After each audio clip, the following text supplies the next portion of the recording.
Hey there, this video has closed captions, to help out our friends who might need them.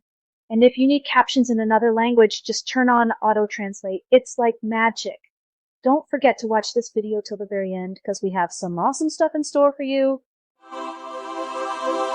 Hi there, I'm Pinaúra, the Grand Lord Keeper of the Baringan Preservation Society.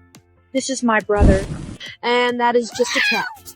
Welcome to my channel, where I take you on a thrilling cultural journey through the vibrant and diverse Philippines and beyond. From ancient traditions to cutting-edge trends, buckle up and get ready to experience the beauty and wonder of our world like never before.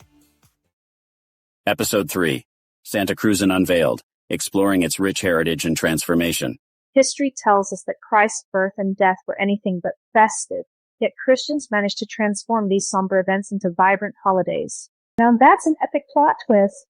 Emperor Constantine's conversion to Christianity was the game changer that started it all. Because of his conversion, Christians turned from a persecuted minority to one of the more influential people throughout the world.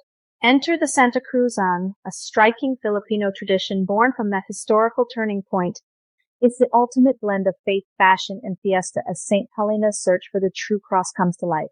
Before we delve into the captivating depths of the Santacruzan, let's first understand its relationship with Flores de Mayo, as they often intertwine in celebration. Prepare to uncover the subtle nuances and connections between these two captivating May events. Wait a minute, isn't this just Flores de Mayo? I thought we were going to see the Santacruzan. Dude, the Flores de Mayo and the Santacruzan are related, but they're not exactly the same thing. Let me explain. You see, the Flores de Mayo, which means flowers of May in Spanish, is a month-long devotion to the Blessed Virgin Mary. The daily offering of flowers to the Virgin Mary is a practice that started after the proclamation of the dogma of the Immaculate Conception in 1854. It was further popularized when Father Mariano Sevilla's Tagalog translation of the devotional Flores de Maria was published around 1867. Okay, so that's the Flores de Mayo. Then what's the Santacruzan? The Santacruzan is a religious historical parade held in honor of Queen Helena of Constantinople and her son, Constantine the Great, for finding the true cross. It's said to be the cross upon which Jesus was crucified. The first Santacruzan was held in Malolos, Bulacan in the mid-1800s. So they're both in May, but one is about flowers for the Virgin Mary, and the other is about the true cross. Exactly. While both events are celebrated during the month of May, the Flores de Mayo focuses on the veneration of the Virgin Mary, whereas the Santacruzan commemorates the discovery of the true cross by Queen Helena and Constantine. In fact, the Santacruzan procession can take place at the end of Flores de Mayo on May 31st. Got it. Thanks for clearing that up. Now let's proceed to the history of the Santacruzan. So did you know that Constantine was just your average pagan emperor until he saw a shiny cross in the sky? Average? That's an understatement. Well, he saw this cross with the words, In hoc signo vincit, which means, by this sign, you shall conquer. So he put the cross on all his soldiers' armor and weapons. And I suppose they won the battle just by being fashionable. No, silly, they won the battle, and Constantine decided to become a Christian. To show his gratitude, he sent his mom, St. Helena, on a little vacation to find the true cross. A cross-finding vacation. What a thoughtful gift. St. Helena and the quest for the true cross. So St. Helena went to Jerusalem and found 3 crosses. To figure out which one was the real deal, she had a sick servant lie on each one. I bet that servant loved being a human guinea pig. Actually, it worked. The servant recovered after touching the 3rd cross, and they knew it was the true cross. The whole kingdom celebrated the discovery. That's one way to start a party. So let's dive into the first group of characters in the Santacruzan procession, shall we? Yes, let's start with Methuselah. Methuselah, the oldest person in the Bible, right? He lived to the ripe old age of 969 years. That's like living through every season of The Simpsons 3 times. He must have had a killer skincare routine. The Samaritana is the woman Christ spoke to at Jacob's well. She was an outcast who was reformed after meeting Christ. Her story shows that salvation is for everyone, not just the faithful. Yep, sometimes outcasts can find acceptance. I-type characters in the procession represent those tribal or regional ethnic groups who have embraced the Christian faith. It's a beautiful reminder of the inclusivity of faith. Next up is Veronica, also known as Saint Veronica. Legend says she wiped Jesus' face while he was carrying his cross to Golgotha. Her veil, imprinted with 3 images of Jesus' face, is known as the Veil of Veronica. Interesting. But what's her backstory? Well, Veronica's story isn't in the canonical Gospels, but the apocryphal Acts of Pilate identifies her with the woman Jesus healed by touching the hem of his garment. In France, she was reportedly married to the convert Zacchaeus, the tax collector. The Veil of Veronica is now a relic housed in the monastery of the Holy Face in Alicante, Spain. Wow, so she's a legend with a fascinating history. Now who's next? We have Reina Banderada, the flag-bearer queen. She represents the Philippines and the arrival of Christianity in the country. A symbol of history and culture, huh? There's Reina Mora, the Moorish queen. She represents the rich cultural history of the Philippines before the arrival of Christianity. So she's like a living history lesson, reminding us that embracing and respecting our diverse heritage can only make us stronger as a nation. Exactly. It's amazing how these characters can teach us so much about unity and appreciation for our past. We're now with the Tres Marias, Mary of Magdala, Mary of Cleophas, and Mary the Mother of Christ. Each one carries a symbolic item tied to their roles in Jesus' life. The Mary squad, huh? They must have been quite the trio. Oh, speaking of roles, did you know that the Tres Marias were said to be present during Jesus' crucifixion? Really? That must have been quite a day for them. It sure was. Mary Magdalene, with her perfume, was said to be a devoted follower who anointed Jesus' feet. Mary of Cleophas, mother of James, showed her care by bringing oil for anointment as well. And Mary, the mother of Christ, stood by her son in his darkest hour, mourning his death. Wow, that's intense. But it's fascinating how each of them played a part in such a pivotal moment in history. Absolutely. Their roles in the Santacruzan remind us of their unwavering faith and devotion. Now check out these 3 queens, Reina Fe, Reina Esperanza, and Reina Caridad. They represent the theological virtues of faith, hope, and charity. Ah, the virtues that keep our moral compass pointing to the right direction. Exactly. Reina Fe carries the Bible, symbolizing the foundation of faith. Reina Esperanza holds a dove, the bird of peace and promise. And Reina Caridad carries a heart, representing the love and compassion we should have for others. So, they're like the guiding stars that help navigate through life's challenges, huh? You got it! These characters inspire people to be better and keep values strong. Alright, let's talk about the Marian titles in the Santacruzan. These characters celebrate the different titles of the Virgin Mary. Ooh, fancy titles, do tell. First, we have Ave Maria, represented by 8 girls in long white dresses and wings. They each carry a letter to complete the word Ave Maria. Quite a heavenly sight. It's like an angelic spelling bee. Next is the Divina Pastora, or the Divine Shepherdess. She carries a shepherd's staff, guiding her flock and all that. So she's kind of like a celestial sheep whisperer. You could say that. Then we have the Reina de las Estrellas, or the Queen of Stars. She carries a wand with a star on top. She's like a cosmic fairy godmother. I bet she'd make a stellar wish granter. No doubt. Now, Rosa Mystica, or Mystical Rose, carries a bouquet of flowers. She represents the beauty and mystery of Mary. A flower with divine secrets. Intriguing. The Reina Paz, or the Queen of Peace, holds a dove, symbolizing, well, peace. Nothing says peace like a bird flying off into the sunset. The Reina de las Profetas, or the Queen of Prophets, carries an hourglass, signifying the passing of time and the fulfillment of prophecies. Time's up for any unfulfilled predictions. The Reina del Cielo, or the Queen of Heaven, carries flowers and is accompanied by 2 children dressed as angels. A heavenly entourage. Talk about traveling in style. The Reina de las Virgines, or the Queen of Virgins, carries a rosary or a lily, signifying chastity. She's also accompanied by 2 angelic children. Even the little angels want to hang out with her. The Reina de las Flores, or the Queen of the Flowers, is the Queen of the Flores de Mayo. She carries a bouquet of flowers, truly embodying the spirit of the celebration. She's like a walking, talking flower shop. The Bahay na Ginto, or the House of Gold, represents the golden will of the Virgin Mary in submitting to God's will. Now, that's what I call a golden girl. The Tala sa Umaga, or the Morning Star, is recognized as a guide for every believer towards her son Jesus. She's like the celestial GPS we never knew we needed. The Salamin ng Katarungan symbolizes Mary's life as a reflection of faithfulness to God at all times. Mirror, mirror on the wall, who's the most faithful of them all? The Toreng Garing, or the Ivory Tower, represents Mary as a symbol of salvation and a refuge in times of need. A tower of strength and faith, providing shelter for all in need. Oh, how could we forget Reina Abgada? It's like forgetting your favorite lawyer joke.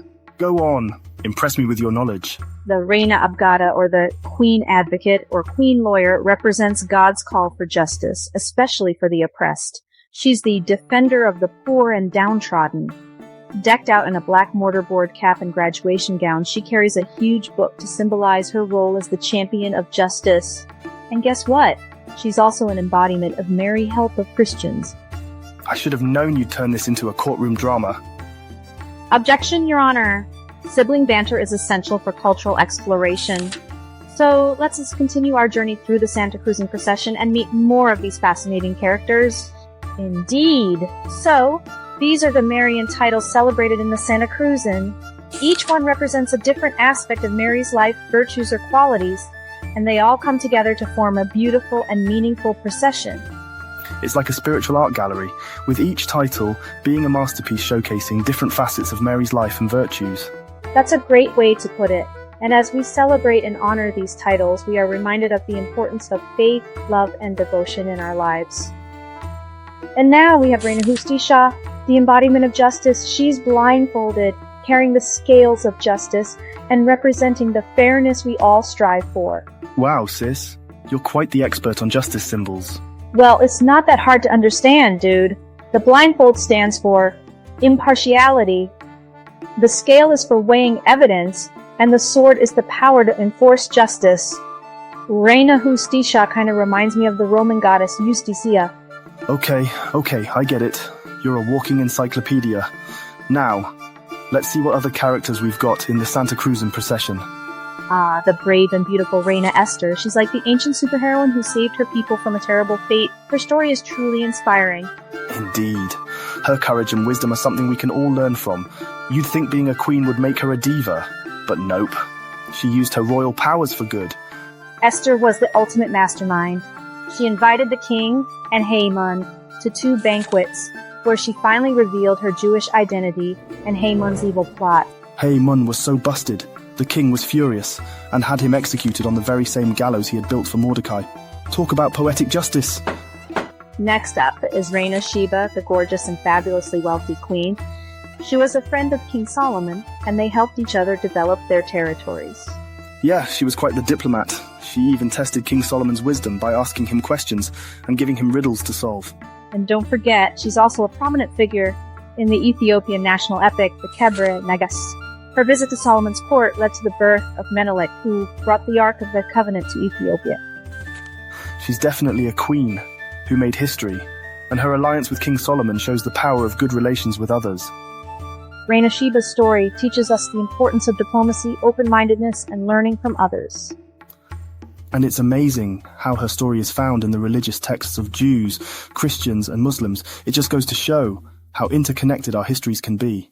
Exactly. So let's all take a page from Reina Sheba's book and strive to understand and appreciate each other's cultures and traditions.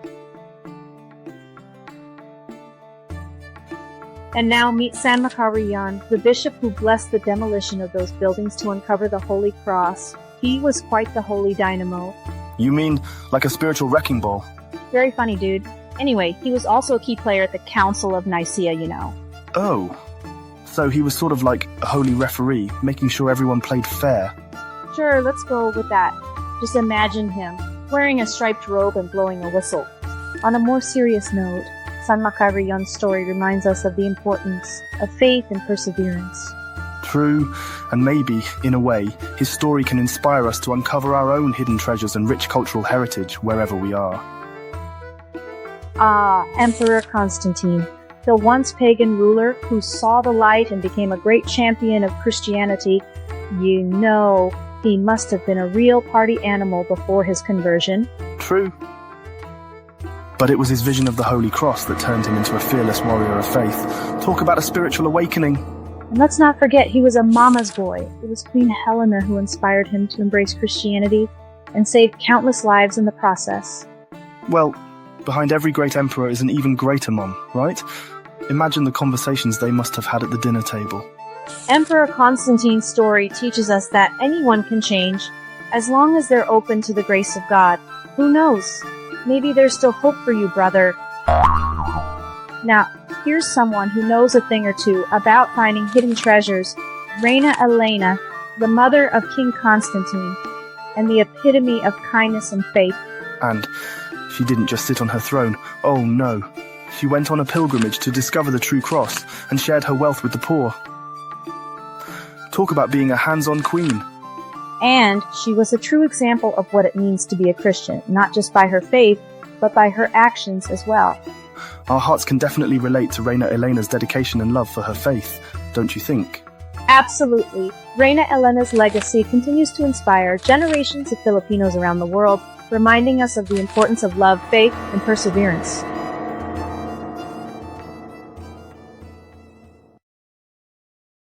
Did you know that the Santacruzan has evolved from a religious event into a social affair?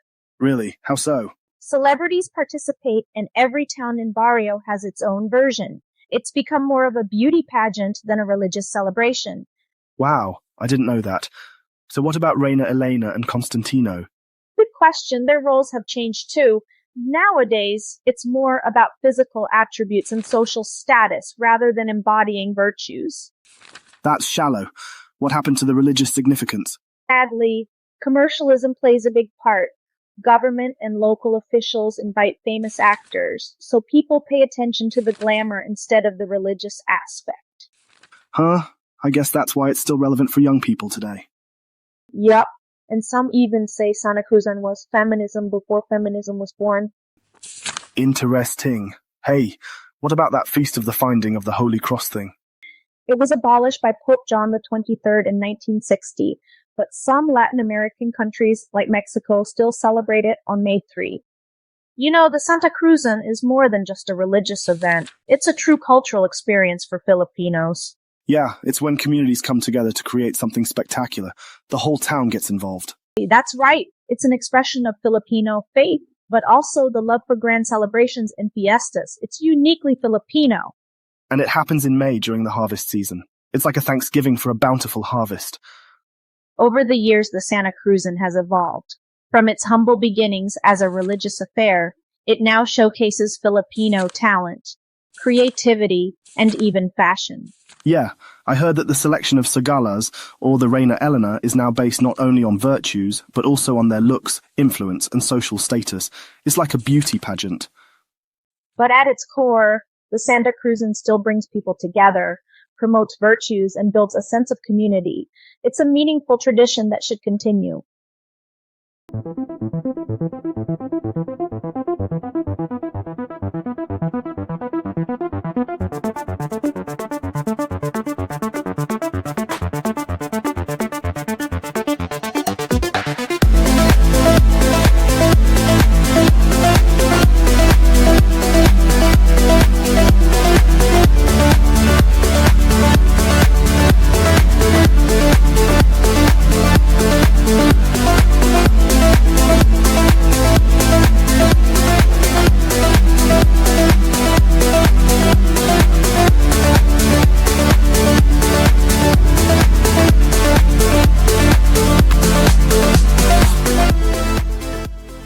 A massive shout out to my buddy Amy, who saved me from a fate worse than boredom. Creating a doc with 5 Reina Elenas and 3 Emperatrices. Want to see my videos in crisp, clear quality? Why not toss a few bucks my way on Buy Me a Coffee? Or become a loyal patron on Patreon. Every bit of support helps me make more awesome content just for you.